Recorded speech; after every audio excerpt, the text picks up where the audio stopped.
Um estudo publicado pela revista científica Science mostrou que indivíduos do sexo masculino estão perdendo o seu cromossomo Y das suas células de defesa, que são os glóbulos brancos. Com essa alteração genética, tem feito alterações sérias no coração, desenvolvendo problemas cardíacos que estão levando à morte precoce desses indivíduos. Então, o que são cromossomos? Onde eles estão na célula? Quais são os tipos? Qual é a sua função? É o assunto da nossa videoaula de hoje. Então vem estudar com a Mi.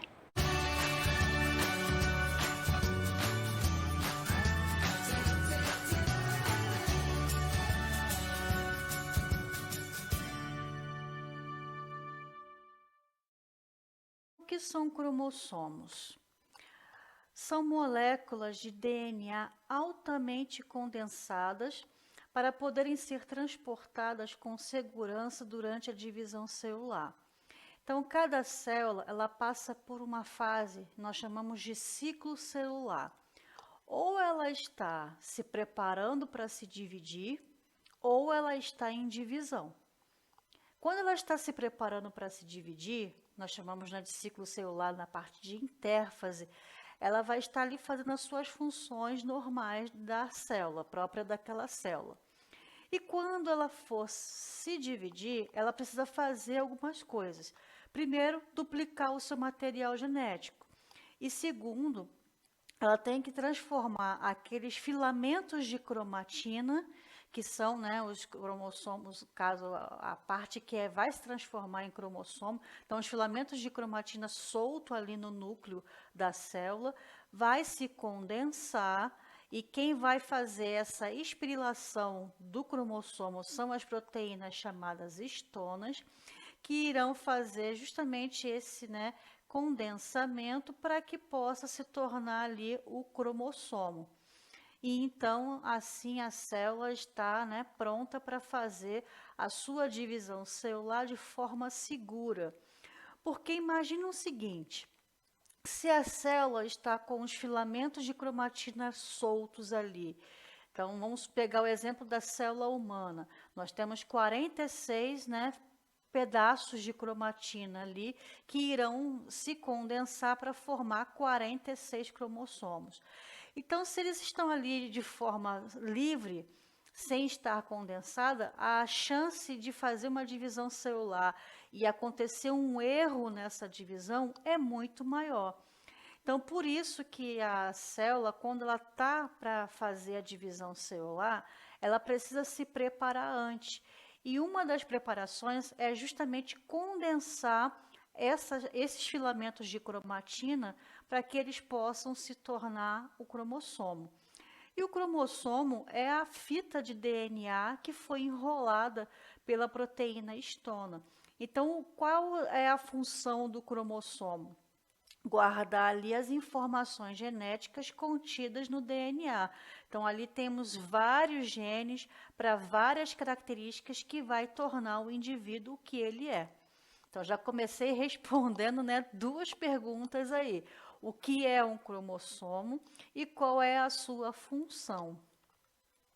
E como eu falei, dependendo da espécie, cada espécie vai ter uma quantidade de filamentos de cromatina que, quando condensados, a quantidade de cromossomo, característico daquela espécie.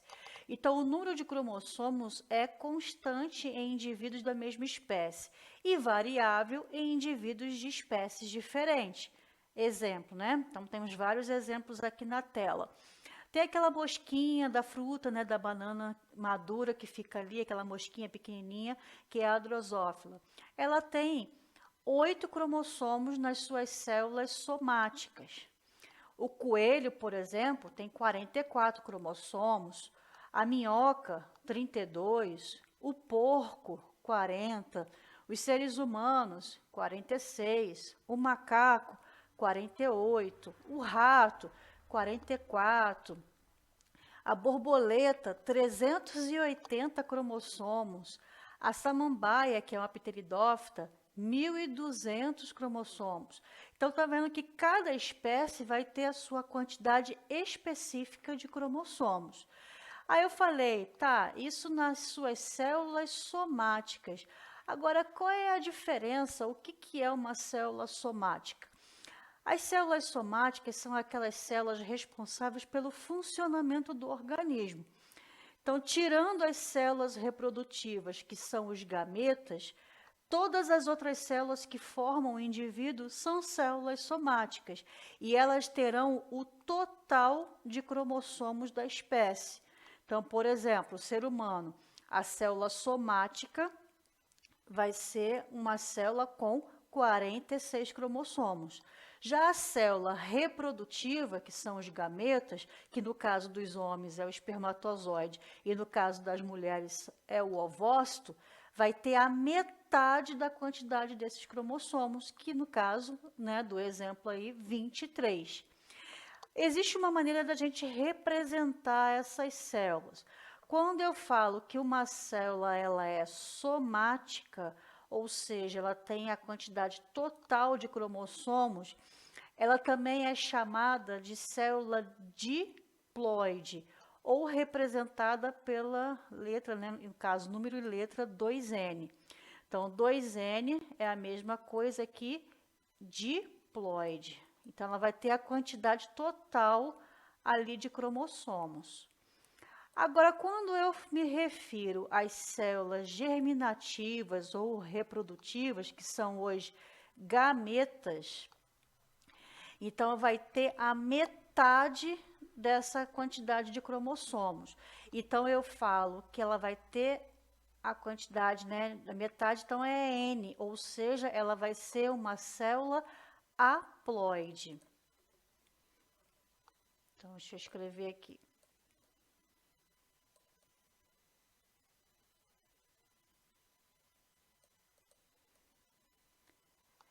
Então, quando eu falo diploide, se refiro, né, à quantidade total, ou 2N, que é a célula somática. E haploide é a metade, no caso de gametas, então eu represento pela letra N, ok? Então, sempre vai ser a metade no caso dos gametas. E uma maneira interessante da gente ver essa quantidade de cromossomos numa célula, sim, porque como é que eu vou saber a quantidade de cromossomos daquele indivíduo? Simplesmente contando. E como é que eu vou contar, né? Então, na divisão celular, existe uma etapa chamada metáfase, onde os cromossomos eles vão estar todos eles arrumadinhos na metade da célula, que nós chamamos, né, de placa equatorial. Então, nessa figura aqui em cima, você consegue ver uma célula nessa fase de divisão celular chamada metáfase, onde os cromossomos eles estão arrumadinhos aqui, ó, no centro da célula, na placa equatorial. E nesse momento, se você conseguir parar ali a divisão celular, tem condições, mesmo no microscópio óptico, você enxergar esses cromossomos e fazer a contagem deles. Então, aqui, ó, tem várias células aqui, cada uma está numa fase, né, da divisão celular diferente. Mas observe essa célula aqui, ó. Ela está justamente nessa fase que eu falei, que é a metáfase, onde os cromossomos eles estão arrumadinhos aqui, ó, bem no centro da célula. Porque logo depois, a próxima fase é a anáfase, onde os cromossomos serão puxados, né, metade para cada polo da célula. Aqui, por exemplo, né, você vê essa fase, que é a anáfase, eles estão sendo puxados, né, um para cada lado ali, fazendo a separação. Mas nessa fase aqui, você consegue ver bem nitidamente e fazer a contagem ali, então, desses cromossomos. E é visualizado no microscópio óptico mesmo. Então, é nesse momento que você consegue descobrir a quantidade de cromossomos da espécie que você está observando ali a célula no microscópio. E aí você consegue montar um cariótipo. Aqui, por exemplo, eu tenho uma representação desses cromossomos. Eles não ficam arrumadinhos assim, né, emparelhadinhos um do lado do outro. Isso aqui você pode montar e depois tirar uma foto baseado nesses cromossomos que está aqui na célula, na fase metáfase. Então, se eu pegar um por um aqui, separar e colocar ali por tipos, né, arrumadinhos igual está aqui, ó, nessa outra figura, isso nós chamamos de cariótipo. Nesse caso aqui é uma representação de um cariótipo humano, onde eu consigo ver ali, né, 23 pares de cromossomos, totalizando então os 46 cromossomos definidos, né, por essa espécie. Então, o Homo sapiens, né, o ser humano, tem 46 cromossomos. 22 pares desses cromossomos, até aqui, ó, nós chamamos, né, de cromossomos autossomos, que é aquele comum tanto para o sexo masculino, tanto para o sexo feminino. Mas existe um parzinho desses cromossomos, que é esse daqui, ó, que nós chamamos de cromossomos sexuais, aonde que no sexo biológico masculino eu vou ter um cromossomo X e um cromossomo Y. E no sexo biológico feminino vai apresentar 2 cromossomos X. Então, até o 22º par de cromossomos, né, todos esses aqui são comuns para ambos os sexos. Agora, só tem um aqui que é diferente, que vai determinar o sexo biológico feminino do masculino. Se for XY, é masculino, se for XX, feminino. E cada cromossomo aqui, você vê que ele está em par, né? Então, tem um aqui e outro aqui desse mesmo tipo. Então, um cromossomo desse aqui é de origem materna, veio da sua mãe, e o outro cromossomo aqui, ó, é de origem paterna, veio do pai. Então, formando ali, né, um parzinho do mesmo tipo de cromossomo. Então, sempre vai vir um no pai, outro da mãe e assim por diante, para formar, então, ali a quantidade de 46 cromossomos, que no caso, né, pertencente ali ao ser humano. E uma outra representação é uma representação gráfica. Essa daqui realmente é o cromossomo, né, coradinho ali, por isso que é cromo, né, porque ele consegue se corar quando você está observando ali no microscópio. Então, ele está ali coradinho, bonitinho, você consegue arrumar e fotografar e assim ter um cariótipo. Agora, quando você faz uma representação gráfica, desenhando mesmo, então deixa de se chamar cariótipo e se chama ideograma, que é essa representação, que nada mais é, né, a representação gráfica do cariótipo, que é o conjunto de cromossomos ali de uma pessoa.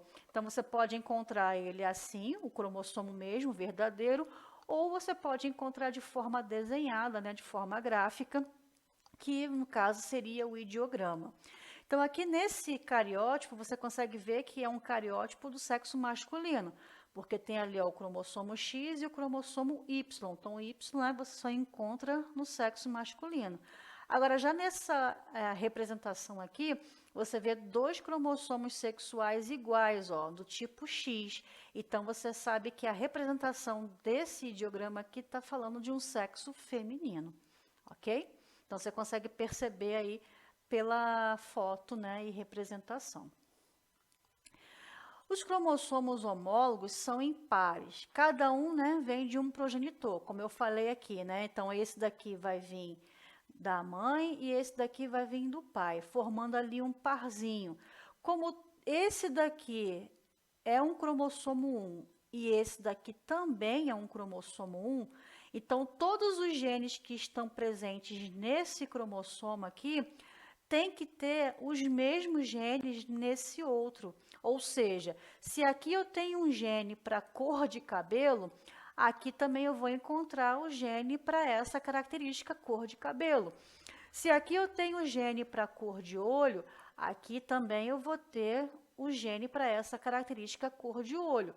Então, por isso que eles são chamados de cromossomos homólogos, porque os genes que eu encontro em um, eu vou encontrar também no outro. Tá? E cada um vem, né, de um progenitor diferente. Então, um vem da mãe e o outro vem do pai, formando ali o parzinho, né? E todos os genes que eu encontro aqui, as características para eles, eu também preciso encontrar no outro. Por isso que eles são chamados de homólogos. Caso contrário, eles vão ser não homólogos, ou seja, né? Por exemplo, aqui eu tenho o cromossomo, vou pegar um outro exemplo aqui, ó, o cromossomo 2. Então, esse cromossomo aqui é o 2 e esse daqui também é o 2. Por isso, eles formam um parzinho. Os mesmos genes para a característica que eu encontro nesse, eu vou encontrar no outro. Então, eles são homólogos. Agora, esse cromossomo 2 aqui é não homólogo, por exemplo, ao cromossomo 15. Eles são diferentes. As características de genes que eu encontro aqui não serão as mesmas que eu encontro no 15 e assim por diante. Então, quando eles são iguais, que trazem os mesmos grupos de características, nós chamamos de homólogos. E quando não trazem, são diferentes, né? Então, nós chamamos de não homólogos. Mas o que é um gene, hein? Você falou de gene, tem que ter os mesmos, mas o que é um gene? Gene é a unidade física e funcional básica da hereditariedade. Então, é o que eu encontro ali, a característica que vai dar, né, ao indivíduo, como eu falei, né? Pegando aqui esse exemplo. Se aqui eu tenho um gene para cor de cabelo, esse gene A é para cor de cabelo. Já esse gene B aqui é para a cor do olho. O gene C, vamos pegar o exemplo, é para o formato do nariz. O gene D é para a quantidade de dedos nas mãos e nos pés. O gene E é para se a pessoa consegue, por exemplo, dobrar a língua IU ou não, se o lobo da orelha é grudado na face ou separado, e assim por diante, tá? Então, cada gene ali vai ser responsável por uma característica ou um grupo de características. Então, isso aqui é um gene, ele vai guardar ali, né, justamente essas características que vai ser manifestada ali e formar o indivíduo. E ela pode ser herdada, né, dos seus progenitores, tanto do pai quanto da mãe. E o que for dominante ou recessivo vai manifestar ali, então, formando o indivíduo. Tá? Então, aqui, ó, lendo a legenda da figura aqui, os dois cromossomos são um, né? Então, esse aqui é o cromossomo 1 e esse daqui também é o cromossomo 1. E são homólogos, ou seja, são iguais no sentido de que possuem os mesmos genes, na mesma sequência. O cromossomo 20, que é esse que está aqui menorzinho, não é homólogo ao cromossomo 1, pois possui nem os mesmos genes e nem a mesma sequência. Então, aqui vai ter características, ó, diferentes daquelas que a gente encontrou ali no outro, ok? Aí aqui também tem uma pequena diferença, olha. Aqui, ó, você vê o cromossomo separado um do outro. E aqui ele está na forma simples. Aqui, ó, ele está na forma duplicada e unido ali. Então, já já a gente vai ver essas características, né, principais aí dos cromossomos. Mas primeiro vamos entender mais um pouquinho como que acontece essa formação do indivíduo, né, em relação à quantidade de cromossomos. Então, o ser humano, como eu falei, ele tem 46 cromossomos nas suas células somáticas. Então, todas as células do nosso corpo, célula do nosso cabelo, da nossa unha, da nossa pele, que fazem a composição ali para formar os órgãos, os tecidos, enfim, todas as células vão ter 46 cromossomos, com exceção dos gametas, que no caso das mulheres, né, o gameta feminino é o ovócito, que terá a metade de 46, ou seja, 23 cromossomos. A mesma coisa, o gameta masculino, que é o quê? O espermatozoide, também vai ter 23. Quando acontecer a união desses dois num processo chamado de fecundação, vai formar ali um indivíduo com 46, porque vai juntar, né? 23 mais 23, 46. E assim, sempre vai manter a quantidade de 46 cromossomos na espécie, ok? Então, é assim que vai, né? Sempre mantendo, então, essa quantidade, tá? Então, algo diferente disso, né? Pode ser incompatível com a vida ou acontecer, então, alguma mutação genética, que isso é assunto para uma próxima videoaula, ok? Quais são, então, as características dos cromossomos? Aonde que o cromossomo ele fica na célula? Se for uma célula, né, eucarionte, o cromossomo vai ficar onde? No núcleo, já que o cromossomo nada mais é do que o DNA, né, do indivíduo que se condensou e se transformou ali naquele formato condensado que é o cromossomo. Então, ele vai ficar guardadinho aqui, ó, dentro do núcleo da célula.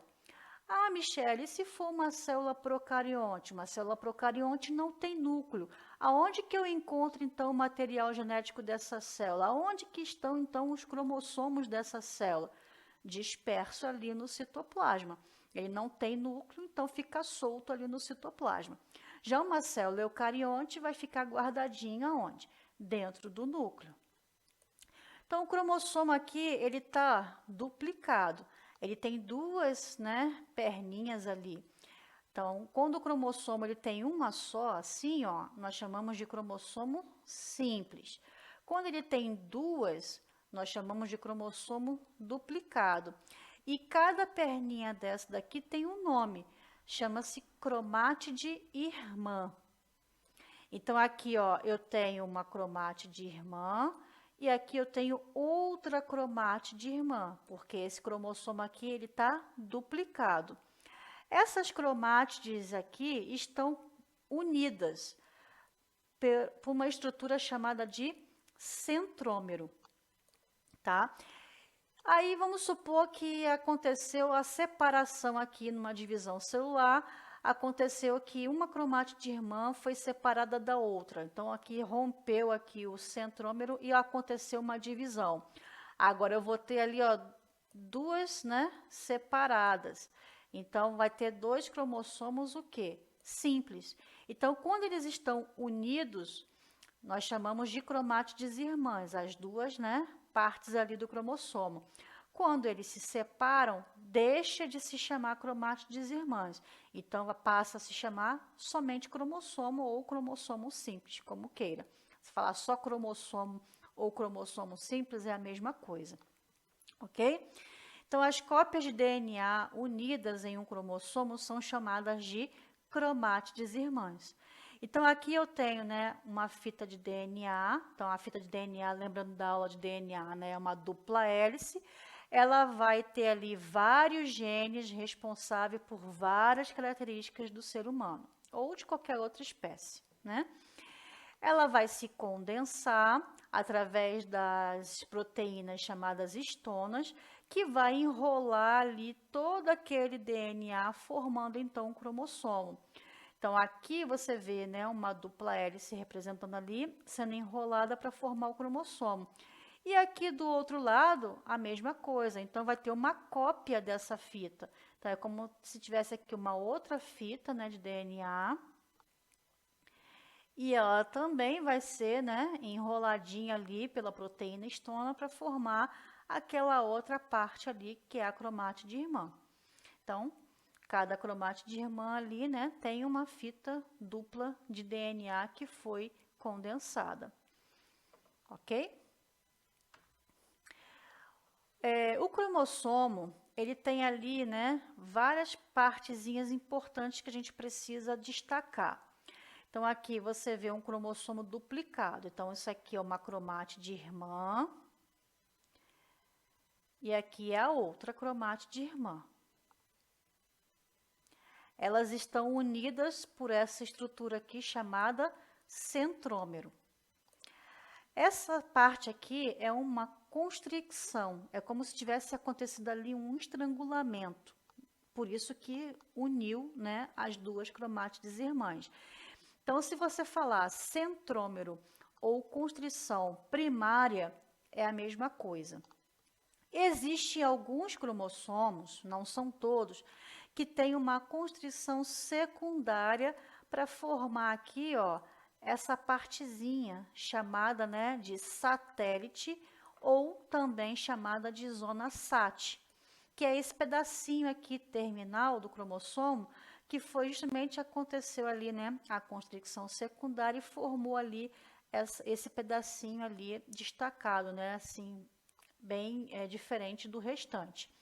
Mas isso aqui eu não encontro em todos os cromossomos, é somente em alguns, somente no cromossomo 15, 16, 17, 21 e 22 que vai ter essa segunda, né, constrição ali, a constrição secundária, que nada mais é uma região que se localizam genes para a produção de RNA do tipo ribossômico ou ribossomal.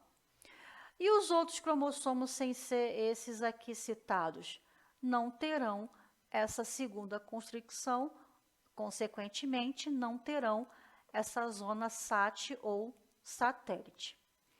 E dependendo da posição da constricção primária, ou também chamada de centrômero, o cromossomo ele recebe um nome, ele recebe uma classificação. Então, quando o centrômero está exatamente no meio do cromossomo, você vê aqui, ó, um braço, outro braço, mais um braço e outro braço. São 4 braços ali do mesmo tamanho, então eu chamo esse cromossomo de metacêntrico. Agora, vamos supor que esse centrômero se deslocou e foi um pouquinho mais para cima. Agora você percebe que tem braços de tamanhos diferentes. Então, esse daqui são maiores e esse daqui são um pouquinho menores do que, né, os de baixo. Então, você vê que o centrômero, ó, ele subiu um pouquinho. Então, a gente chama esse cromossomo aqui de submetacêntrico. Aí agora você percebe nesse outro aqui que o centrômero subiu ainda mais. Então você vê aqui 2 braços bem grandões e 2 braços pequenos nesse cromossomo. Então, quando ele está nessa situação, ele recebe a classificação de acrocêntrico. E quando o centrômero sobe ainda mais, né, vai aqui para a pontinha realmente, né, a ponta final ali do cromossomo, então esse cromossomo aqui, ele é classificado como telocêntrico, ok? Então guarde aí essas figuras e esses nomes porque costuma cair em questão de prova.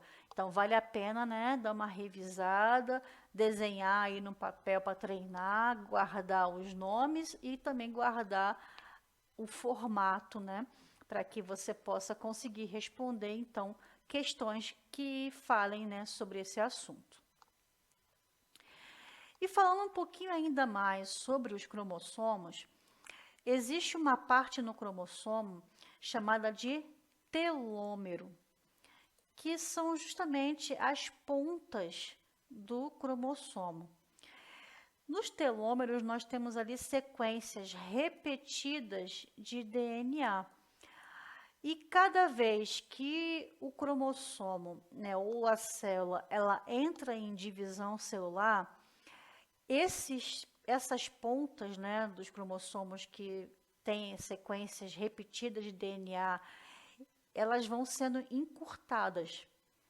Essas pontas servem para proteger o cromossomo, mas a cada divisão celular diminui um pouquinho desse telômero. E o que isso pode acontecer? O que isso pode causar? Justamente o envelhecimento da célula e, inclusive, também a morte dessa célula. Então, imagine lá o seu tênis, né? O cadarço do seu tênis. Não tem aquela pontinha de plástico ali protegendo a ponta do cadarço? Para que serve aquele plastiquinho ali, né? Para evitar com que o seu cadastro desfie e você perca ele, né, em algum momento, de tanto ele se desfazer. A mesma coisa, se você pegar essa analogia, é a mesma coisa que acontece com o cromossomo. Na ponta do cromossomo existe o telômero que vai proteger aquele cromossomo. Porém, a cada divisão celular, ele encurta um pedacinho, ele diminui um pedacinho. Até chegar o momento, olha essa figura aqui, ó, que não vai ter mais o telômero. Então, quando a célula percebe que não tem mais o telômero para proteger o cromossomo, então ele vai estar ali dividindo, perdendo ali, né, partes que tenham DNA repetido. Mas quando acaba aquele pedaço e agora se a célula fosse dividir e vai perder agora o quê? Partes do DNA que não são repetidas, que são importantes para a sobrevivência da espécie. Então, o que vai acontecer? Algo de errado. E a célula, já sabendo disso, quando chega nesse estágio, ela sofre apoptose, ou seja, suicídio celular. A célula se mata. Ela tem a morte ali programada para evitar com que perca partes importantes do DNA.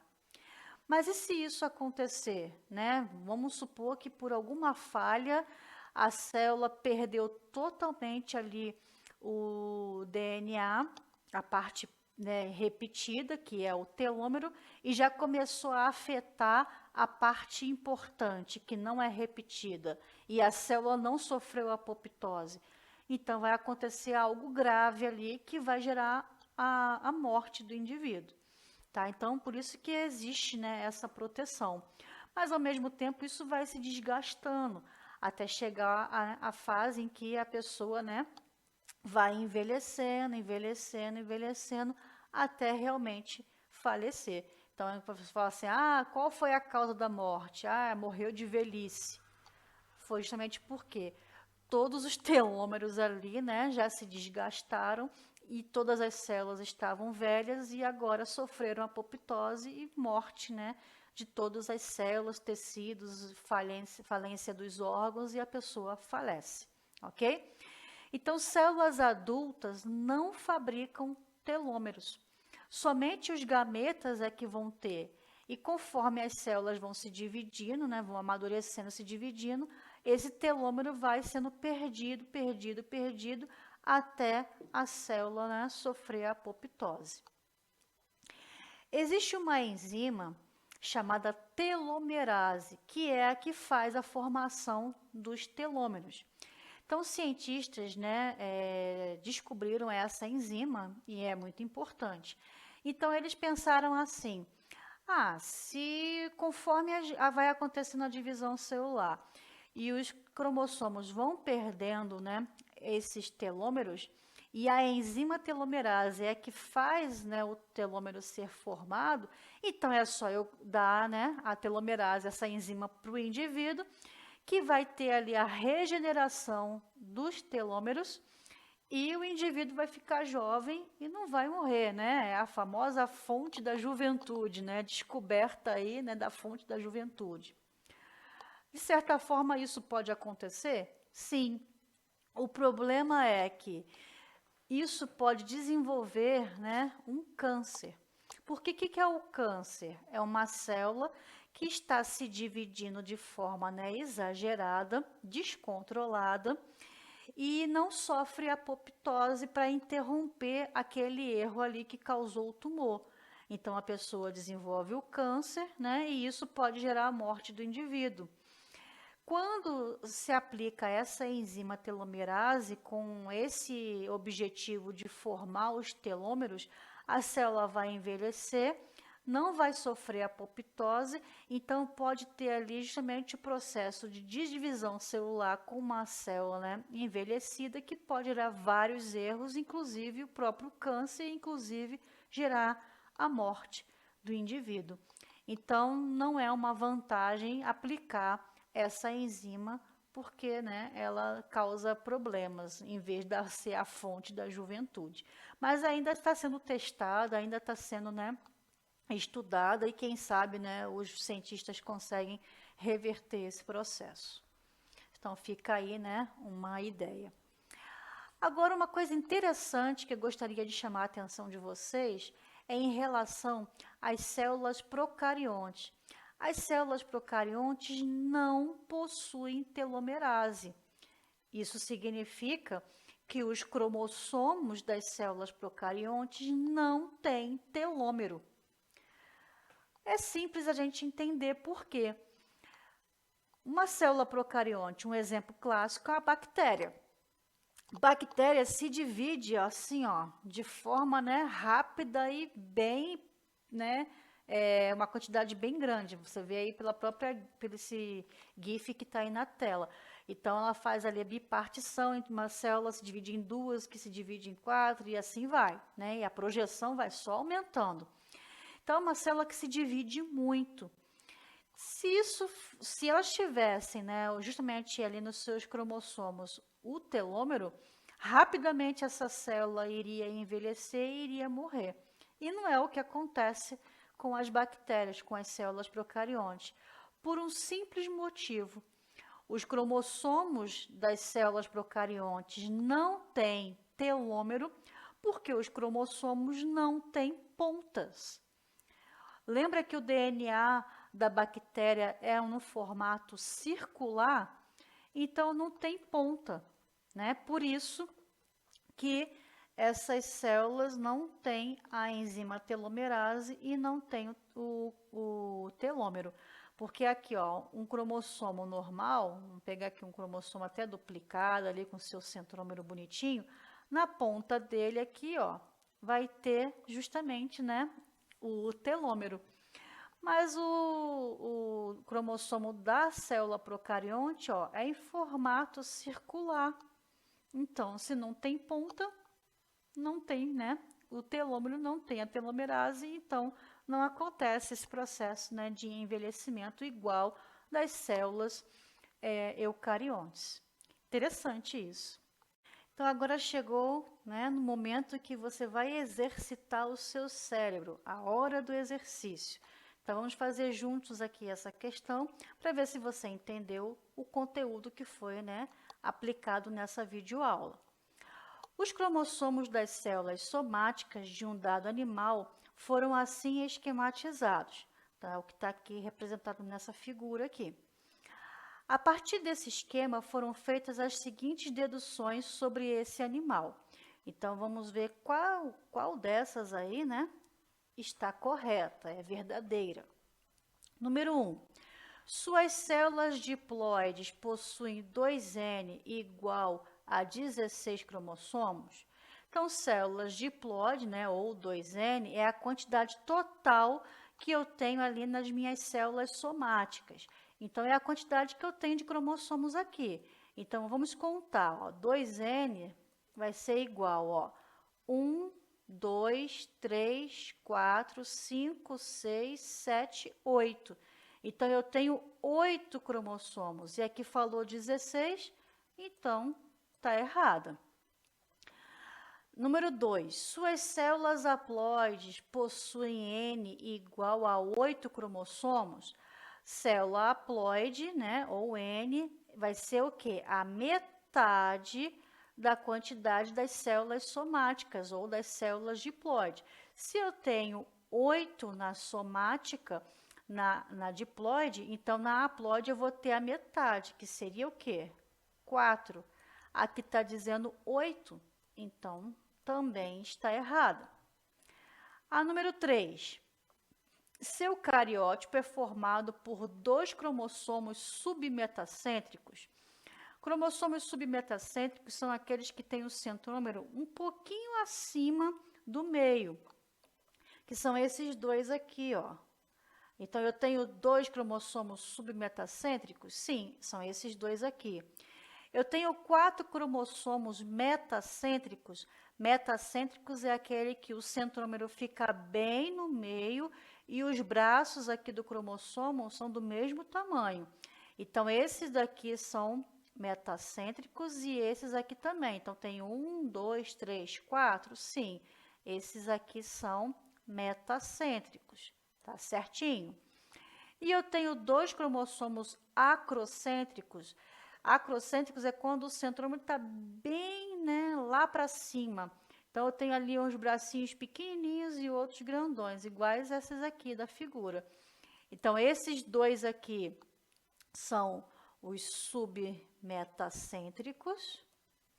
Esses 4 cromossomos aqui são os metacêntricos. E esses 2 aqui são os acrocêntricos. Então, tá certinho? Tá certinho. Então, somente a 3 é a questão verdadeira. Então, a resposta aqui vai ser letra C. Ok? Então, tá vendo como é importante saber, né, os nomes dos tipos de cromossomos e saber identificá-los numa questão? Então, né, já fica aí o seu like para você curtir aí o vídeo, se ele foi útil para você. Não deixe de se inscrever no canal e obrigada por estar comigo até aqui. Um grande abraço, até o próximo vídeo. Tchau, tchau.